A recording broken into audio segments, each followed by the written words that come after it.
कांग्रेस नेता पवन खेड़ा की मुश्किलें फिलहाल कम होती हुई नजर नहीं आ रही हैं। उनकी कानूनी लड़ाई अब और आगे बढ़ गई है। असम सरकार इस मामले को लेकर सुप्रीम कोर्ट पहुंच गई है और तेलंगाना हाई कोर्ट के फैसले को चुनौती दी है। लेकिन पवन खेड़ा किस मामले में फंसे हैं और क्यों असम सरकार सुप्रीम कोर्ट का दरवाजा खटखटा रही है और क्या कहा है कोर्ट ने, चलिए आसान भाषा में समझ लेते हैं।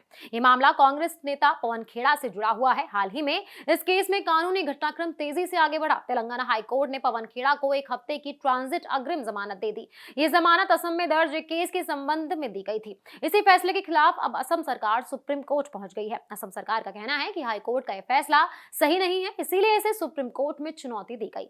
इसी मामले में असम सरकार ने देश के मुख्य न्यायाधीश न्यायमूर्ति सूर्यकांत से भी अपील की है कि इस मामले पर जल्द सुनवाई की जाए, खासकर बुधवार को। अब समझते हैं कि आखिर पूरा मामला है क्या। ये पूरा विवाद उस बयान से शुरू हुआ था जो पवन खेड़ा ने 5 अप्रैल को दिया था। उन्होंने असम के मुख्यमंत्री हिमंता बिस्वा शर्मा की पत्नी रिंकी भुइया शर्मा को लेकर कुछ आरोप लगाए थे। इसके बाद असम में गुवाहाटी क्राइम ब्रांच ने उनके खिलाफ मामला दर्ज कर लिया। इस केस में बीएनएस की कई धाराएं लगाई गई।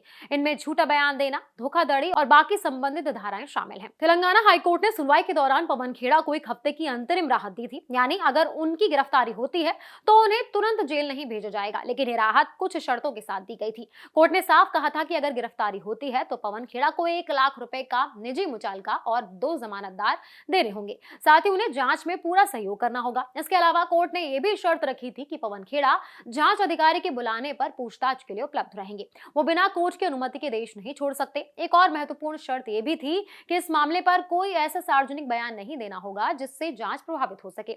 हाईकोर्ट ने यह भी निर्देश दिया था कि पवन खेड़ा 1 हफ्ते के अंदर असम की संबंधित अदालत में जाकर आगे की कानूनी प्रक्रिया पूरी करें। अब असम सरकार का कहना है कि मामला बेहद गंभीर है और इसमें दी गई राहत पर दोबारा विचार होना चाहिए। इसी वजह से उन्होंने सुप्रीम कोर्ट का रुख किया है। अब देखना यह होगा कि सुप्रीम कोर्ट इस मामले पर क्या रुख अपनाता है और क्या हाईकोर्ट का फैसला बरकरार रहता है या उसमें कोई बदलाव होता है। फिलहाल ये मामला राजनीतिक और कानूनी दोनों स्तर पर काफी चर्चा में बना हुआ है।